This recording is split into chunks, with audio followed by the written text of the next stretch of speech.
Back once again, एक बार फिर से आपको खुशामदीद कहते हैं वेकअप पाकिस्तान की इस खूबसूरत मॉर्निंग में। इससे पहले ब्रेक पर जाने से पहले शेफ़ कुछ रेसिपीज़ बता रहे थे और वो कंप्लीट हो चुकी है और गेस्ट भी हमारे साथ मौजूद थे। काफ़ी अहम गुफ्तगू की हमने और इस वक्त हम कुछ एक और टॉपिक पे बात करेंगे, रेबीज़ के हवाले से बात करेंगे। इस वक्त हमें Sumera Hussain PT rabies program ने ज्वाइन किया है। सुमेरा, बहुत शुक्रिया आपके वक्त का। सुमेरा, प्रिवेंटिव साइड की आप लोग बात करते हैं, तो हुकूमत ने क्या इक़दाम किए हैं इस हवाले से, ज़रा इस पे आपकी राय जानना चाहूँगी। देखिए, thank you very much for inviting me. सबसे पहले तो मैं आपको ये बताना चाहूँगी कि सिंध गवर्नमेंट ने रेबीज़ की रोकथाम और डॉग बाइट के मुतासरीन को जो है वो बर वक्त इलाज फराहम करने के लिए एक कॉम्प्रिहेंसिव जो है वो एक स्ट्रैटेजी डिवाइस की है। इस स्ट्रैटेजी के एक्चुअली दो एस्पेक्ट्स हैं, दो पहलू हैं। एक है प्रिवेंटिव साइड है और दूसरा इसकी क्यूरेटिव साइड है। प्रिवेंटिव साइड में जो है वो जो स्ट्रे डॉग्स होते हैं, आवारा कुत्ते होते हैं, उनकी जो है वो नसबंदी की जाती है, उनकी न्यूट्रिंग स्पेइंग की जाती है और उनको वैक्सीनेशन किया जाता है। ये एक लॉन्ग टर्म प्रोसेस है which will take some time. जाहिर है कराची में या ओवरऑल सिंध के अंदर जो है वो स्ट्रे डॉग्स की तादाद जो है वो बहुत ज़्यादा है। सो इस प्रोसेस में थोड़ा सा टाइम लगेगा। तो ये प्रोजेक्ट रिसेंटली स्टार्ट हुआ है। उसके बाद जो क्यूरेटिव साइड है उस पे एक कॉम्प्रिहेंसिव स्ट्रैटेजी जो है वो डिवाइस की गई। काफ़ी डेलिब्रेशंस हुई चीफ सेक्रेटरी ऑफिस के अंदर। इसमें काफ़ी हम लोगों ने जो है वो हिकमत अमली तैयार की। इसमें जो सिंध की 6 डिविजन्स हैं उसमें जो है वो गवर्नमेंट ऑफ सिंध ने 278 रेबीज प्रिवेंटिव यूनिट्स जो हैं वो फॉर्मुलेट किए हैं। वो रेबीज प्रिवेंटिव यूनिट्स जो हैं ये पहले भी, मतलब ऐसा नहीं है कि रेबीज पे काम नहीं हो रहा था, लेकिन अब इसको एक जिसको कहें आप स्ट्रेटेजाइज करके जो है वो काम कर रहे हैं। ये जो रेबीज प्रिवेंटिव यूनिट्स हैं ये आपका फर्स्ट हैंड, जिसको कहें कि अगर किसी को डॉग ने बाइट कर लिया तो सबसे पहले वो इस ARV सेंटर जाएगा, एंटी रेबीज वैक्सीनेशन सेंटर जाएगा, जहां जाके वहां पे जो ट्रेन स्टाफ होगा वो उसको इस जख्म के बारे में बताएगा, उसको एक सिंपल तरीके से कि किस तरीके से इसको वॉश करना है। वहाँ पे WHO स्टैंडर्ड के हिसाब से जो है वो अकॉर्डिंगली एक वो ARV सेंटर फॉर्मुलेट किया गया है, बनाया गया है और वहाँ पर एंटी रेबीज जो है वो वैक्सीनेशन भी अवेलेबल होगी। वहाँ पर जो अमला होगा वो 2 शिफ्टों में काम करेगा जो ARV है। अब किया ये गया है कि जो ARV सेंटर्स हैं उन्हीं में से हमने कुछ क्लस्टर करके रेफरल सेंटर्स बनाए हैं। उन रेफरल सेंटर का पर्पस ये है कि अगर किसी को फर्स्ट एड दे दी गई है एट ARV लेकिन उसको उसका वूंड जो है, जख्म जो है वो सिवियर है, उसमें जो है मसला हो रहा है, तो उसको हम रेफरल सेंटर भेजेंगे। रेफरल सेंटर जो है वहाँ रेबीज इम्यूनोग्लोबिन की जो वैक्सीनेशन है वो अवेलेबल है। अच्छा, rabies immunoglobulin Sumera, I would like to ask you कि हमारे यहाँ एक प्रॉब्लम रहा है कुछ पास्ट फ्यू इयर्स में, जो एंटी रेबीज वैक्सीनेशन है उसकी अवेलेबिलिटी के ऊपर बहुत ज़्यादा क्वेश्चंस हुए थे। अब क्या हमारे पास सप्लाई एम्पल हो चुकी है और ये जो प्रोवाइडेड इस वक्त आप सेक्टर्स और सेंटर्स को पॉइंट आउट कर रही हैं, यहाँ पर सप्लाई का तो कोई इशू नहीं है?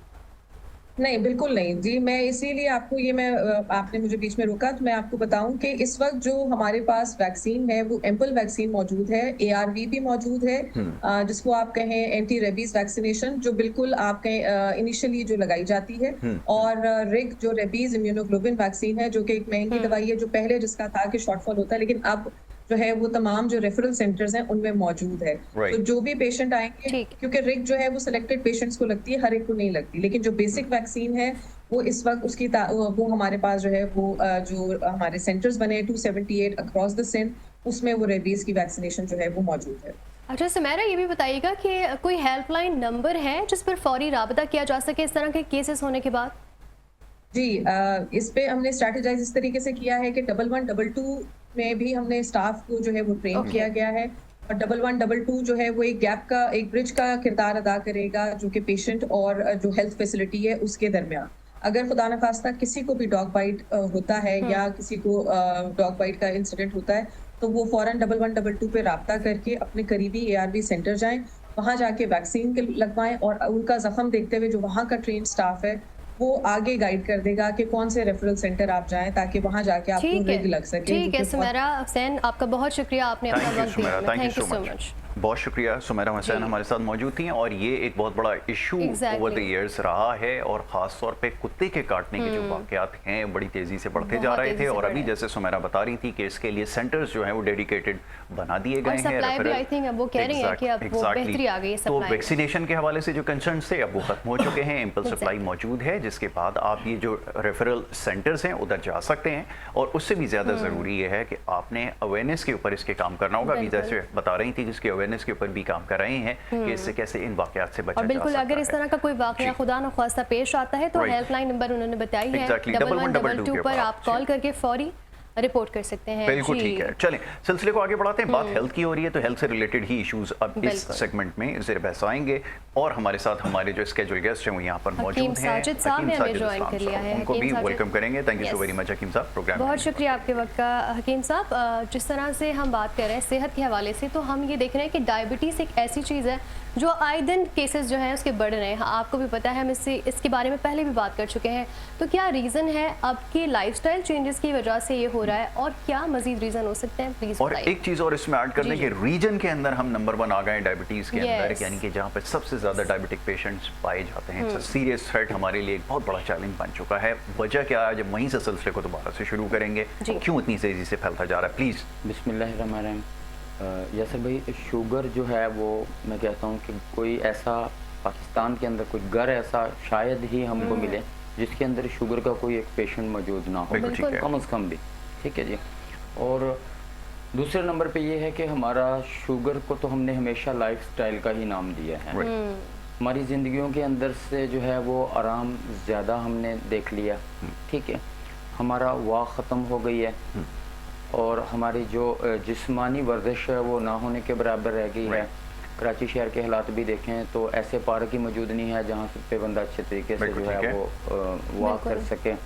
और दूसरे नंबर पे हमने जब से मोबाइल और टीवी की सहूलत करी, मोबाइल आया, हमने ज़्यादातर इसी को ही देखना शुरू कर दिया है। ना तो हमारा सोना टाइम से भी रह गया है, ना खाना पीना हमारा टाइम से है। इसकी सबसे बड़ी वजूहात यही है कि जैसे आपसे भी बात होती है कि 9 बजे के बाद खाना पीना मैं खुद बंद कर देता हूँ, लेकिन हमारे यहाँ सबसे बड़ा मसला ये हो रहा है कि हमारा हर वक्त या तो हम कुछ ना कुछ खा ही रहे हैं, हमारा मुंह चल ही रहा है। सही है। मैदा कहते हैं कि जी शुगर जो है वो कोई हमें बता रहा होता है चीनी खाने से होती है और कुछ डिफरेंट इसके रीज़न पेश किए जा रहे हैं हमारे यहाँ। लेकिन शुगर की जो सबसे बड़ी वजूहात है ना, वो आपका हर वक्त आपका खाना पीना। क्योंकि जिस वक्त स्टमक के अंदर खुराक को हम एक दफ़ा डालते हैं वो भर जाता है हमारा मैदा, उसके बाद उसको टाइम चाहिए होता है कि इस खाने को एडजस्ट करके बॉडी के अंदर अपनी कीमियाई और अपनी जो है वो ये जिसका प्रोसेस है, ठीक है, डाइजेशन का, जी, बिल्कुल हजम डाइजेस्टिव करने का, सिस्टम जो बिल्कुल है ठीक है। काम कर रहा होता है। यानी कि आप इसकी मिसाल ऐसे दे सकते हैं कि अगर आप एक दिन के अंदर अपने घर के अंदर 10 बंदों का खाना बना रहे हैं और फौरी आपके ऊपर 20 बंदों का खाना जब लाउड कर दिया जाएगा, अच्छी बात। या तो टाइम आपके पास लिमिट वही है पकाने की, बिल्कुल ठीक है। उसमें आप या तो फिर कच्चा पक्का पकाएंगे जिससे अगले जो खाने वाले हैं वो भी डिस्टर्ब हो जाएंगे। सेम इसी तरह हमारा मैदा है, जब जो उसकी कैपेसिटी है जो उसके ऊपर कानून के मुताबिक बनती है, जब तक उसको 6 से 7 घंटे मिनिमम ना दिए जाएं, बिल्कुल ठीक है। वो आपकी ग़िज़ा को खा के हजम करके उसमें जो है वो उस अमल को प्रोसेस को पूरा जब तक मुकम्मल नहीं करेगा तब तक आप अपने मैदे के अंदर मजीद ग़िज़ा मत दें मासवाए पानी के प्यास के। अच्छा, ठीक आप है जी। दो चीज़ें हैं अभी आपने जिसकी निशानदेही की, हमारे यहाँ हो ये रहा है कि ये इसके ऊपर ज़्यादा फोकस है कि जो हम ग़िज़ा खा रहे हैं खराबी और गलती उसमें है, जबकि हम ये समझते हैं कि उसके खाने के जो औकात हैं प्रॉब्लम वहाँ पर है। आपकी इस राय क्या है? आप जैसे अभी बता रहे थे, मैं ये समझ पा रहा हूँ कि शायद औकात के अंदर मसला है कि जो आप रात का खाना है वो सुबह के वक्त ले रहे हैं और ज़्यादा क्वांटिटी में ले रहे हैं। प्रॉब्लम एक्चुअली ये क्या है? क्योंकि देखिए इस वक्त हम लोग पूरे जिस इस वक्त एरा में रह रहे हैं, यहाँ पर हमारा सबसे बड़ा चैलेंज ये है कि बहुत सारी मिथ्स हैं कि आप ये खाएंगे तो आपके साथ ये प्रॉब्लम हो जाएगा, और इसी तरह मेडिसिन बहुत सारी आ गई हैं, फलाना हर्ब है, मोरिंगा आप इस्तेमाल कर लें, आप वंस एंड फॉर ऑल आपकी ये भी खत्म हो जाएगा। लेकिन टाइम का हमें अंदाजा नहीं होता कि कब कौन सी चीज़ खाएंगे, तो वो बिल्कुल प्रॉब्लम क्रिएट करती है। जिस्म के अंदर जो हमारे 3 मेजर ऑर्गन्स हैं यासर भाई, दिल, दिमाग और जिगर, इनको हम अज़ाहिर हिस्सा का नाम देते हैं। ठीक है जी। इन वाइटल ऑर्गन्स की अल्लाह पाक ने एक कीमियाई और एक मशीनी तहरीक बनाई है, ठीक है। इन तहरीकों को काम करने के लिए सबसे बेसिक चीज़ क्या है कि मैं इसको कसूरवार ठहराऊंगा औकात कार को, बिल्कुल ठीक कि आपके खाने पीने का जब टाइम बिल्कुल प्रॉपर से नहीं है, आपने अपने, मैं कहता हूँ फजूल भी खाया जाए, मैं कहता हूँ हम बर्गर भी खा रहे हैं जी, बोतल भी पी रहे हैं, फास्ट फूड भी ले रहे हैं, मैं यही इसी को अपनी जिंदगी में चले, मैं इसी के ऊपर हूँ, बहुत इसी पे अच्छी बात बात करूँ। लेकिन बात तो यह है कि इसके खाने के बाद आपने अपने आप को वर्जिश कितनी की है, आपने कितनी कैलोरीज ली हैं, आपने कितने कार्बोहाइड्रेट चलो ज्यादा भी लिए, लेकिन आपने क्या वॉक की है उसके बाद, क्या आपका ये खाने का टाइम था जिस वक्त आपने खाया, आपका डाइजेस्टिव सिस्टम इस वक्त लेट जाने के बाद इसको हजम कर पाएगा जी, क्योंकि हमारी रात के लेट जाने की ग़िज़ा के अंदर, जैसे हम अपने तिब के अंदर ऐसी मतलब के मेडिसिन देते हैं जो रात के वक्त मदद करती हैं ग़िज़ा के हजम करने के अंदर, ठीक है, ताकि रात में आपने सोना है, लेटना है, चलना फिरना नहीं है, तो इसलिए वो मावन साबित होती है कि आपको आपके मशीनी और कीमियावी तहरीक को बेहतर करने के अंदर, दिल दिमाग जिगर को आपस में अलाइन करने के अंदर, क्योंकि तिब इखलात पे काम कर रहा है और आने वाला ज़माना जो वक्त है, चाइनीज़ हैं या हमारे और पड़ोसी मुल्क हैं, जितने भी बड़े कंट्री के अंदर देखा जा रहा है, वहाँ पे ज़्यादा जो मेडिसिन सेहत के जो राज हैं, जहाँ पे उम्र लंबी जा रही है, वहाँ पे हर्ब के ऊपर ही ज़्यादा काम किया जा रहा है, केमिकल से लोग दूर जा रहे हैं, क्योंकि हमारे यहाँ थोड़ा सा फुकदान है कि हर्ब के यहाँ एक तो ज़्यादा देखा जाता है कि वो सादे से लोग हैं, हमारी तरह के पैंट शर्ट कोट वगैरह में टाई पहन के ज़रा नहीं बैठते, उर्दू के ऊपर ज़्यादा फोकस कर रहे होते हैं, क्योंकि मैंने तो हर कौम को आज तक अपनी ज़बान के अंदर ही बिल्कुल ऐसा ही तरक्की करते देखा है, चाइनीज़ को चाइनीज़ में करते देखा है, ईरान को फारसी में करते देखा है, जनवरी वालों को नहीं देखा कि वो, इसलिए मैं कहता हूँ कि अगर हमारे इस तालीम के फुकदान को जो तिब के अंदर है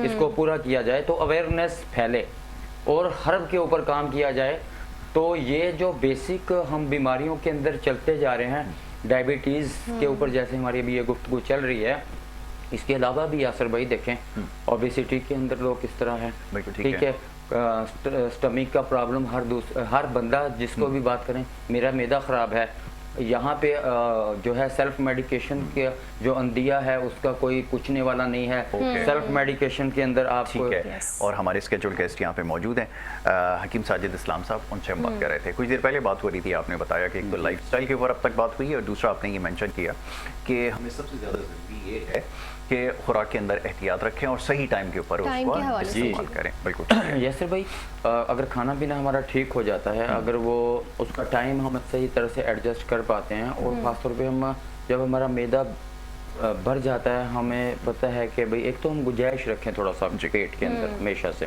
ठीक है, और इसका हमने हमेशा 3 हिस्सों में मैदे को जो है वो तकसीम किया है, एक जो सॉलिड ग़िज़ा जो होती है, पानी और जो हवा का हिस्सा होता है, इसी तरह ही इसको तकसीम करना चाहिए, हमेशा थोड़ी भूख रख के ही खाना खाना चाहिए। फिर अगर आप खाने के साथ 6 से 7 घंटे की फास्टिंग कर लेते हैं, पानी की प्यास लगती है आप पिएं, ठीक है, और इसके साथ आप देखें बेसिक चीज़ों को, जब हम फैटी लीवर में आ रहे होते हैं, हमारे बेसिक सबसे पहला जो स्टेप है शुगर में जल्दी से जाने का वो है फैटी लिवर, ठीक है। अच्छा, एक चीज़ को और ये बताइए कि अभी आपने कहा कि फास्टिंग करें, प्रॉब्लम ये है कि जो डायबिटिक पेशेंट होता है बहुत तेज़ी से एक वक्त आता है कि एनर्जी क्रैशेस होते हैं, यानी कि उसका ग्लूकोज नॉर्मल होता है, फिर अगर वो कुछ ना खाए तो बहुत तेज़ी से नीचे आ जाता है, ये डायबिटिक पेशेंट के साथ प्रॉब्लम है। तो क्या आपके ख्याल में 6-7 घंटे का क्वेरीज भी आई थी इस हवाले से, डायबिटिक पेशेंट यही कह रहे थे कि भूख बहुत ज़्यादा लगती है, जैसे ही डायग्नोस हो गया कि डायबिटीज़ है तो उनको भूख बहुत जल्दी लगती है, तो फिर फास्टिंग कैसे पॉसिबल है, इस पर भी कुछ कहिएगा। जैसे भाई जिस वक्त ये कंफर्म हो जाए कि आप शुगर के अंदर चले गए हैं, उसके लिए सबसे पहले तो आपको देखना है कि आपको किस टाइप की शुगर है, ठीक है, डायग्नोज करना पड़ेगा, डायग्नोज करना है। आज मैं आपको ये ज़रूर बताऊंगा क्योंकि मुझे प्रोग्रामों के अंदर जब मैं ये वाज़िया करता हूँ, निशानदेही करता हूँ कि शुगर इस टाइप की है, तो फिर मुझे पूरे पाकिस्तान में जहाँ तक आपका प्रोग्राम सुना जा रहा होता है, मुझे कॉल्स आती हैं कि जी पहली दफ़ा ऐसा हुआ कि आपने इस तरह से कहा कि मैं हूँ तो शुगर का पेशेंट, लेकिन जिस वक्त मैं मीठा खाता हूँ तो मेरी शुगर नहीं बढ़ती। बिल्कुल ठीक है, ठीक है, हूँ तो मैं शुगर का पेशेंट, लेकिन मुझे पेशाब ज्यादा नहीं आता। हूँ तो मैं शुगर का पेशेंट, लेकिन मुझे पेशाब ज्यादा नहीं मतलब प्यास ज्यादा नहीं लगती है। ठीक है, आज मैं थोड़ा सा ये तिब के हवाले से बताऊं कि शुगर की थोड़ी सी टाइप्स कौन सी हैं। ठीक है, फिर क्योंकि हम शुगर में इंटर हो जाएंगे, फिर इसके ऊपर भी बात कर लेते हैं। ऐसा है कि दिल, दिमाग, जिगर, अल्लाह तबारक तआला ने 3 जो वाइटल ऑर्गन इंसान को दिए हैं, इन तीनों में से किसी एक के बगैर जिंदगी नामुमकिन है। ठीक है। देखिए हमारे हाँ भी तिब जदीद के अंदर जो है शुगर को 3 कैटेगरी के अंदर लिया जाता है। ठीक है। 3 में से दिल, दिमाग, जिगर हैं वो, या तो वो दिल की प्रॉब्लम की वजह से है, या वो जिगर के प्रॉब्लम की वजह से है, या वो दिमाग में प्रॉब्लम की वजह से शुगर है। हम असली शुगर बोलते हैं जो दिमाग की वजह से होती है। ठीक है, इसकी निशानी ये होती है कि इसमें पेशाब ज्यादा आता है, प्यास ज्यादा लगती है, पेशाब का जो रंग होता है वो वाइट होगा या ऐसे गन्ने के रस की तरह होगा, इसके अंदर एल्बुमिन, प्रोटीन वगैरह का इखराज हो रहा होगा। ठीक है, और इसमें जो इंसान का वजूद है वो जरा फूला हुआ होगा, नरम होगा। ठीक है, पिलाहट के ऊपर रंग होगा, हल्की सी चेहरे के ऊपर जो है वो सुर्खी नजर आएगी। ठीक हो गया। इसमें मैंने आपको बता दिया कि इसकी जो खलत हम लेते हैं वो जो मिजाज पे जब हम आते हैं, बलगम की ज्यादती या बॉडी के अंदर पानी की ज्यादती। ठीक है, दूसरी टाइप पे अभी हम आते हैं, दिल से होने वाली शुगर। जो दिल से मुराद हमारा मस्कुलर सिस्टम है, क्योंकि मैदे को जब दिमाग ने पानी दिया है बलगम लेके, इसी तरह दिल ने खुश्की फराहम करनी है हमारे मैदे को। ठीक हो गया। इसके अंदर क्या होता है, पेशाब की मिकदार बिल्कुल कम मिकदार में होती है। ठीक। बाज़ ऐसा शुगर का पेशेंट जब उसको पता चलता है कि शुगर है, तो मर्द हजरात के अंदर कुछ प्रोस्टेट ग्लैंड वगैरह के प्रॉब्लम आ रहे होते हैं, पेशाब की मिकदार बहुत कतरा भी जा सकती है, सुर्खी माइल होगा, ऑरेंज कलर का होगा, मिकदार में बहुत कलील होगा। सबसे थोड़ा जो पेशाब आता है वो उजलाती शुगर में आता है। उजलात से मुराद मसल्स हैं, दिल है, खुश्की है। इसमें ना ज्यादा प्यास लगती है, ना ज्यादा पेशाब आता है। और सर्दी और खुश्की ऐसे पेशेंट का जो है मिजाज होता है, रंग जो है इनका काला होना शुरू हो जाता है। ठीक है, लीवर की हेपेटाइटिस बी वगैरह इसी मिजाज के अंदर पैदा होते हैं। फेस के ऊपर मस्से जो आते हैं इसकी वजह से ही आते हैं। इसका जो है इसमें खुश्की होती है, कब्ज होती है। ठीक है, और ज्यादातर गैसेस बनना शुरू हो जाती हैं। जबकि जो असली शुगर वाले लोग होते हैं, बलगमी, जिनमें पानी की मिकदार ज्यादा होती है, उनका हम जब हकीम आपस में बैठे होते हैं ना, तो डिस्कस कर रहे होते हैं कि कच्चा पक्का इखराज हो जाता है। बिल्कुल ठीक है, मैदा हजम करे या ना करे हो जाता, कब्ज नहीं होती। इसके अंदर कब्ज शदीद होती है। ठीक है जी। और अभी हम आते हैं लीवर की तरफ, तीसरी टाइप हमारी। इसके अंदर रंग जो है वो पिलाहट होते होगा, या आंखें जो है इस तरह से होंगी जैसे इंसान को गुनूदगी होती है। मतलब कि शरबती आंखें हम कह सकते हैं, जैसे बंदे ने नशा करके बैठा हो। ठीक है, कलर भी इसका इस टाइप का होगा, गुस्सा टाइप का नजर आएगा। अच्छा, एक चीज का और तस्करा कर दूं ताकि कंफ्यूजन कोई ना रहे। हमारा ये बड़ा जरूरी है कि बहुत सारी बीमारियों के अंदर जो अलामात अभी जिनके बारे में बताया जा रहा है, मुमकिन है कि एक जैसी हो, इसमें परेशान होने की ज़रूरत नहीं है। देखिए, अभी बहुत सारे लोग ये सोच रहे होंगे कि ये जो अलामात बता रहे हैं इनमें से कहीं ना कहीं कुछ सिम्टम्स हमें आ रहे हैं। तो याद रखिए कि बहुत सारी बीमारियों में, जैसे लो ब्लड प्रेशर की जो शिकायत होती है, उसमें भी समाओ कुछ ऐसी चीज़ें हैं जिसका भी यहाँ पे निशानदेही की गई है। तो सेम अलामात जो हैं बिल्कुल वो बज़ाहिर नज़र आती हैं। इसका बेहतरीन तरीका ये कि मॉलेज से रब्ता किया जाए किसी भी सूरत में, खास तौर पे हमारा डायग्नोसिस सबसे ज़्यादा ज़रूरी है। कि आपको एनर्जी क्राइसिस हो रहे हैं, एकदम से भूख का बढ़ जाना या एकदम खत्म हो जाना, दोनों अलामतें ऐसी हैं कि जिसमें फौरन से डॉक्टर से रुजू किया जाए। बॉडी आपके इंडिकेशंस दे देती है डेफिनेटली। अच्छा हकीम साहब, हमने अलामत की बात कर ली, अलामत की तो बात कर ली, खुराक के हवाले से जिस तरह हम बात कर रहे थे, कौन सी ऐसी खुराक है जो ग़िज़ा कौन सी है जिससे शुगर के पेशेंट के लिए स्पेशली अगर बात करें तो इंसुलिन एकदम स्पाइक ना हो, वो भी बताएं, और जिनसे होती है वो भी बताएं, ताकि हमारा जो है ना तीसरा सेटअप क्लोज करके ना फिर हम उधर आते हैं। तीसरा ये है कि उसके अंदर लीवर हमारा इफेक्टिव ज्यादा होता है। ठीक है जी, उसको हम कल्बी शुगर का नाम देते हैं। उसके अंदर जो है गुर्दे जो है वो सोजिश में आ जाते हैं। ठीक है, जो है इसके बाद जो है पेशाब येलो कलर का आना शुरू हो जाता है। फैटी लीवर के अंदर बंदा होता है इसके अंदर, और जिगर जो है वो अपनी शिद्दत इख्तियार कर लेता है गर्मी के अंदर, ठीक है ना जी।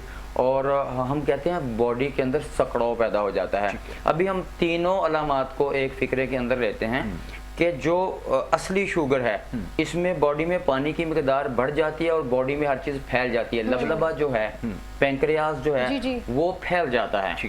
फिर जो हम दूसरी टाइप हमने दिल की बयान की, ठीक है, इसमें खुश्की पैदा होती है, वो जो है सख्त हो जाता है।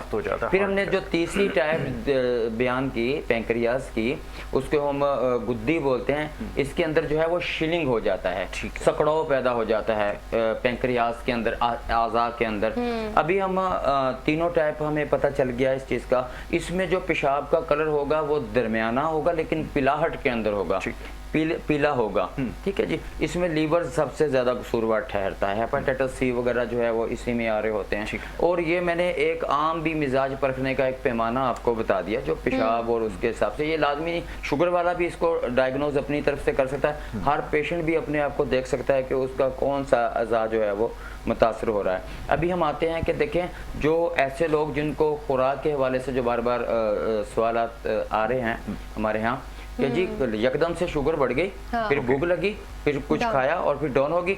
इसके अंदर हमें करना यह है कि हमें कोई भी ऐसी ग़िज़ा नहीं लेनी जो बहुत जल्दी से हजम होकर आपकी खुराक का हिस्सा बन जाए। अच्छा, यहीं पे रोकता हूँ, कॉलर को शामिल करते हैं क्योंकि सिलसिला भी जारी रहे, जो देखने वाले वो भी शामिल हो सकें। जी अस्सलाम वालेकुम, कौन और कहाँ से बात कर रहे हैं, फरमाइए। जी अस्सलाम वालेकुम। जी अस्सलाम वालेकुम। जी कौन और कहाँ से बात कर रहे हैं, फरमाइए। अस्सलाम वालेकुम। आपकी आवाज आ रही है, सवाल कीजिए। कहाँ से बात कर रहे हैं आप, बताइएगा। मैं कादरी सियालकोट से बात कर रहा हूँ। जी जी, सवाल कीजिए। ठीक है। और डॉक्टर साहब से माशाल्लाह बहुत अच्छा प्रोग्राम जा रहे हैं। डॉक्टर साहब को देखते हैं और माशाल्लाह इनके अल्लाह ताला दर्जात बुलंद करे। अच्छा, मुझे शुगर के हवाले से बात करनी है कि मैं इंसुलिन लेता हूँ, इंसुलिन गुज़िश्ता 8 सालों से। ठीक है।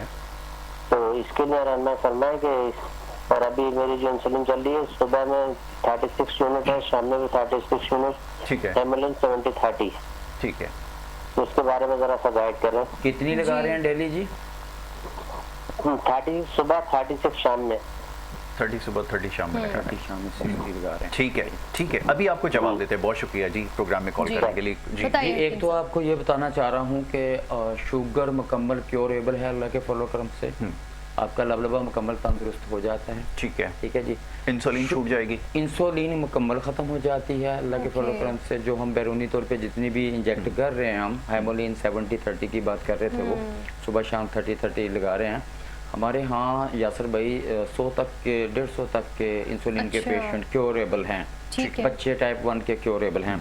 अभी इसका तरीका कार हम क्या करते हैं, एक तो इंसुलिन पेशेंट जब एक अरसे तक चला जाता है वो कंफर्म होता ही हकीकी शुगर का पेशेंट है। बिल्कुल। ठीक है, ये हमारी ऑब्जर्वेशन में से है, हमारी डायग्नोस्टिक में जितना भी मामलात आ रहे होते हैं, ठीक है, डायग्नोज के अंदर हम यही कंफर्म करते हैं कि हकीकी शुगर का पेशेंट है, बलगमी शुगर का पेशेंट है। ऐसे पेशेंट के लिए बताऊं कि लो कार्बोहाइड्रेट की मिकदार ली जाए। ऐसा पेशेंट वो ग़िज़ाएं लें, क्योंकि बात ऑलरेडी हमारी ग़िज़ा के ऊपर ही चल रही है। आप दिन के अंदर सब्जियों के अंदर वो सब्जियां सेलेक्ट करें जिनके अंदर ज़्यादा पानी की मिकदार नहीं है। ठीक है, उनके अंदर हम अगर लें तो करेले आते हैं, ठीक है जी, साग है, पालक है, शिमला मिर्च है, इसके साथ काले चने शोरबे वाले डायबिटिक पेशेंट के लिए बहुत ही ज़बरदस्त है। वाइट शुगर बढ़ाते हैं यासर भाई, वाइट जो होते हैं। इसी तरह जो है हमारे यहाँ गोश्त, हम मीट कोई भी मुनासिब मिकदार में, हमारे यहाँ शुगर के पेशेंट को ये ख़ास तौर के ऊपर बताया जाता है कि आप किसी भी ग़िज़ा को एक रोज़ाना की बुनियाद के ऊपर मत लें, यानी कि बदल बदल के आप अपनी सब्जियाँ, मीट, गोश्त, सलाद जो है वो लें। ठीक है, आम आजकल में आ रहा है, फलों के अंदर मौसमी फल की एक कलील मिकदार उस फल की लें जिसने आपका कार्बोहाइड्रेट को फौरी बढ़ा देना है। उसमें भी सिर्फ अगर आम की बात आजकल की जाती है तो हम बोलते हैं चखने की हद तक यूज़ करें आप। वैसे तो तरबूज हो गया, नहीं पेशेंट ऐसा ले सकता, गन्ने का रस, केला वगैरह। कुछ रिपोर्ट्स देख रहा था, कुछ रिजल्ट्स देख रहा था जो ग्लूको मॉनिटर की वजह से आ रहे थे। अब ज़रा उसकी क्रेडिबिलिटी के ऊपर भी अभी बात कर लेते हैं कि मैं देख रहा था कि आजकल बड़े एक्सपेरिमेंट हो रहे हैं, सोशल एक्सपेरिमेंट हो रहे हैं। और by the virtue of social media ही हमें ये Yes. पता चल रहा है, कुछ लोग एक्सपेरिमेंट कर रहे हैं हम बात भी कर रहे थे इस ग्लूकोमीटर बारे की में, वजह जी, से, जी। उसमें ये दिखा रहे हैं कि वो आम खा रहे हैं और उसके बावजूद जो स्पाइक आ रही है शुगर की वो 30 ml से ज्यादा जी, नहीं और वो आ रही। वाटरमेलन से कम है, वाटरमेलन की वाटरमेलन स्पाइक की ज्यादा ज्यादा आई है, है और बनाना की मैंगो- ज्यादा है, आम की जो है वो आम इतनी की ज्यादा कम नहीं है। है। अब ये बड़ी हैरानी सर की बात ये है, कोई हैरानी इनके की ऊपर बात- चला जाए ये सोदाबी पेशेंट हैं, कंफर्म इनके आम हाँ। खाने से जो है कुछ फर्क नहीं पड़ता, नहीं पड़ता। क्योंकि यहाँ पे इनको सफरा जो है उसको बन भी रहा है और इखराज भी कर रहा है। Right. हमारे यहाँ यह सफराज क्या होता है, जो है हमारे गाल ब्लैडर के अंदर जमा होता है। हाँ, ठीक है, हम यही तो बार बार समझाने की यासिर भाई कोशिश की जा रही है कि खुदारा तिब जो है वो एक निज़ाम का नाम है, एक कानून का नाम है, जिसके अंदर हम एनाटॉमी, फिजियोलॉजी, पैथोलॉजी के बाद जाके मतलब और फिर तशखीस के मराहल को हम तय करते हैं। Right. वहाँ पे सोदा की मिकदार पड़ी हुई है, यहाँ पे आपने सफरे को बढ़ा दिया, बिल्कुल ठीक है। वहाँ पे खुश्की को आपने तरी के अंदर चेंज कर लिया, खुश्की को क्या Okay. कर दिया, तरी के अंदर चेंज बिल्कुल कर दिया, ठीक है। सर्दी खुश्की को तरी गर्मी दे दी तो निज़ाम मुतदिल होता चला जाएगा। अच्छा, मैं ये समझ रहा हूँ, आपने बिल्कुल सही कहा कि अब ये चीज़ क्लियर हो गई है कि ये जो सोशल मीडिया पे खास तौर पे अभी जो एक्सपेरिमेंट हो रहा है ना, जिसमें यहाँ पर आपके आम पर ग्लूकोमीटर लगा हुआ है, मॉनिटर लगा हुआ है, तो इसको देखते हुए किसी नतीजे पर ना पहुंचे, क्योंकि ये अभी हकीम साहब ने बताया है कि पहले आपको ये समझना पड़ेगा कि वो किस टाइप की डायबिटीज़ के अंदर जो है वो हैं, उनको हो चुकी है, तो उसको देखते हुए आप इस नतीजे पर नहीं पहुंच सकते कि हमने अगर सोशल मीडिया पे देखा है कि वो आम इस्तेमाल कर रहा है तो हम भी करना शुरू कर दें। ऐसा नहीं हो सकता, ये बिल्कुल गलत है। हम लास्ट वर्ड, जब हम यासिर भाई हमेशा मिजाज के ऊपर प्रोग्राम जरूर करते हैं मेरे साथ, तो देखें हमारे यहाँ अगर वाज़ह करें, मैं वाइंड अप करता हूँ, 3 जो मैंने आपको टाइप्स बताई है ना, इनके 3 ही मिजाज हैं, वो मैं आखिरी मेरे पास सेकंड है। असली शुगर जो है वो तरी सर्दी में आती है, जो दिल से होने वाली शुगर है वो सर्दी और खुश्की से आती है, जो लीवर से होने वाली खुश्की वो शुगर है वो तरी और गर्मी में आती है। इन्हीं के कॉम्बिनेशन को हम ठीक है। बिल्कुल, बहुत शुक्रिया हकीम साहब, आपने बहुत ही अहम टॉपिक पे बात की। जाहिर है बहुत ज़रूरत है इस टॉपिक पे बात करने की, आगे भी प्रोग्राम्स में हम जारी रखेंगे। यहाँ प्रोग्राम का वक्त ख़त्म हो चुका है, मुझे और यासिर को दीजिए इजाज़त, अपना बहुत रखिए ख्याल, अल्लाह हाफ़िज़।